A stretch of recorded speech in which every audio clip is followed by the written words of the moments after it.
Thank you, gentlemen. I am here with Shifter and Kiwi Kid. Hard-fought 5-game series. Definitely not easy. Starting out 2-0, having a few missteps, but then getting back into it. Immediately, what I want to ask you guys, and Shifter, I'll direct this to you.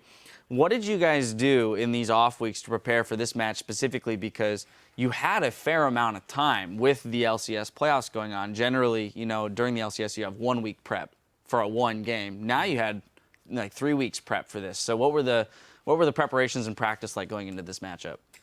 We didn't really practice like specifically for this game other than just like bans and scrims and stuff. But it was mostly making sure Zingy was used to the team because he's still a really new player to the team, and we're making sure like, you know, there's the top lane, bot lane, mid lane synergy going on. So a lot of the focus just came to making sure Zingy was comfortable and just like overall like general strategy that we were messing up on before. All right, Kiwi Kid.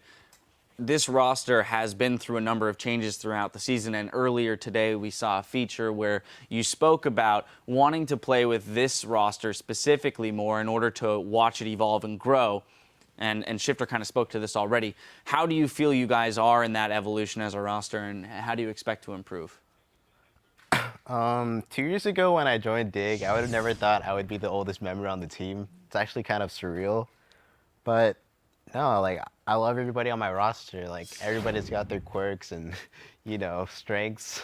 I don't mean to downplay quirks, but yeah, like, everybody I feel is a really solid player in character. All they need to do is talk. And like, I feel like the biggest thing we need to do right now is just make Azine comfortable. Like he has the most work ethic out of any person I've ever met, and like I really like the guy. That's great to hear that the attitude and the attitude within the team is doing well. And so I want to kind of push forward here and look at the fact that your calls seem to have improved. So what you're telling me is already starting to show itself in that we saw a lot better objective control. There are a few missteps here and there, but that's to be expected. But for the most part, your guys' calls and control of both globals, objectives, and things like that were much improved. Shifter, what do you attribute that to mostly? Is it just that everyone has had enough time now to be comfortable with each other, or is Zingy stepping up and making more decisive calls? Where's this coming from? Honestly, all our calls pretty much come from Kiwi. Like he just has a really good view on the map. Like he just knows what's going on all the time. He knows where the jungler is. And right now we're working on Zingy to work on that as well, because jungle and support, obviously, they can look at the map all the time and the laners are busy laning. So I'd say most of the credit goes to Kiwi, and he's teaching Zingy right now. And you know, once they just come together and have that jungle support synergy, I think will be really good. All right, Kiwi, we saw multiple bans targeted at you. At first, just the Annie, but then after playing the Kennen ban comes through. So pulling 2 bans there, jumping to the Alistar and the Janna, showing depth in pool there.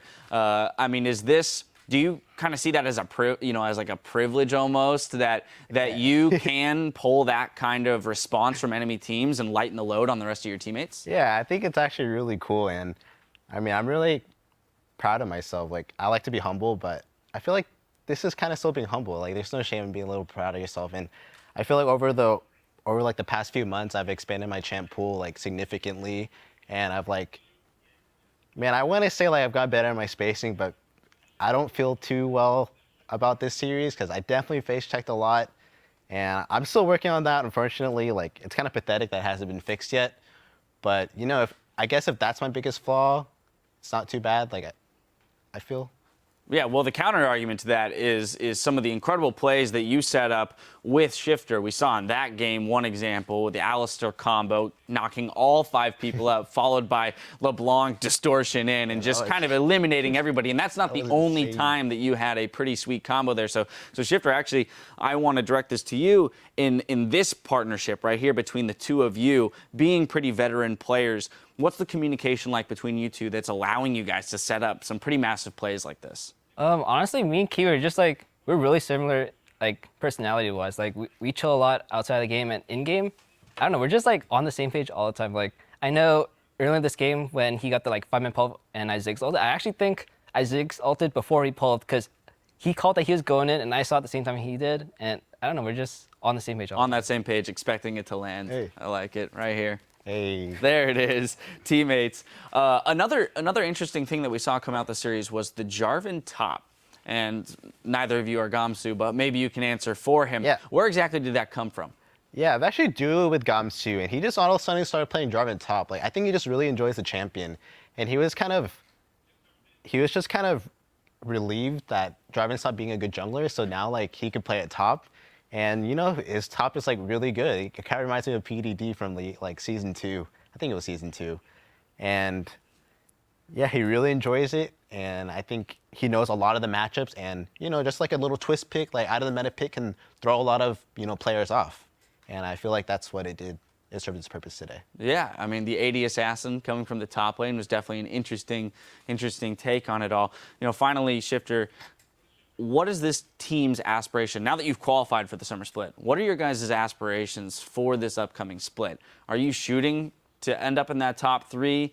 Is it, a more modest goal of just making it, into playoffs and seeing how you do? What are you guys looking at? Well, just for the record, like, this first split, we knew we weren't going to place very well just because it's just like a rebuilding stage. We got a whole new roster, so we're just working on improving as a team and not trying to place too high, but obviously we were at the same time. So this summer split, it's going to be really hard to get to Worlds because we didn't get any points this split, but obviously our #1 goal is Worlds. But anywhere in like top 4, top 3 is just, I think that's a really nice improvement for us. Well, as you mentioned, you have the roster of players to do it. It's about getting there as a team. There was one player that stood out in this series, though, and had a huge impact for your guys' team, and that player was, of course, Kiwi Kid. Now, he played incredibly well all day, but came up with several game-changing plays around the Baron Pit to help his team re-secure their spot in the LCS. And Kiwi, you mentioned wanting to be humble but being proud. I mean, I have a feeling this is something you can be proud of here, receiving this honors. And as you mentioned, knowing that there's still room for improvement as an individual. Yeah, I've always wanted to be MVP of something, and I guess relegation MVP is.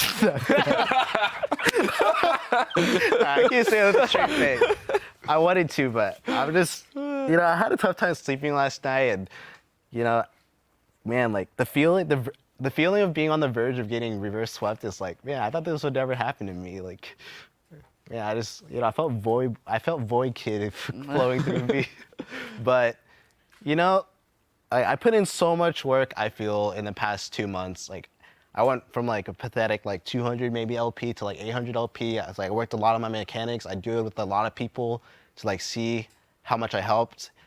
And one of those persons was Altec from Winter Fox. He's about to play, I think. Who we're going to see. And, man, I feel like I owe the win to him because he, like, convinced me Alistar was good. And I was like, are you sure? I was like, dude, do it. And I was like, sure. And then, here I am, just, like, really cut through Alistar. And I do definitely believe in Alistar now. Yeah, well, and it paid off. And to be honest, it's in those moments when you are about to be reverse swept and you have the composure to make the 5-man Alistar combo that wins the game. I think that's the moment that I would point to and say that's a stellar player right there shining through. So my congratulations to you on winning that honors, but also to the both of you and the organization for requalifying to the LCS this summer. And I wish you the best of luck when you guys get there. Now, we have only just hit the halfway mark, but when we come back, we'll head into our second series of the day with Winter Fox taking on TDK. The action continues in just 3.5.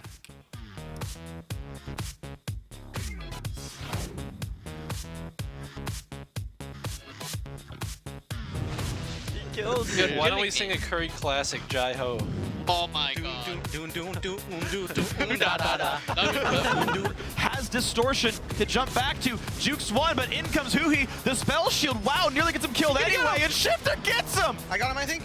Maybe. Nice shot. Nice job. How long's the last whisper? Go hack him. I'm getting a little. Okay. Hack. Sever.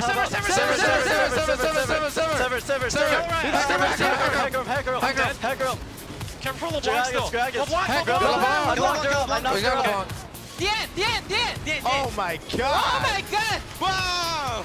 That's the king, baby. Wow!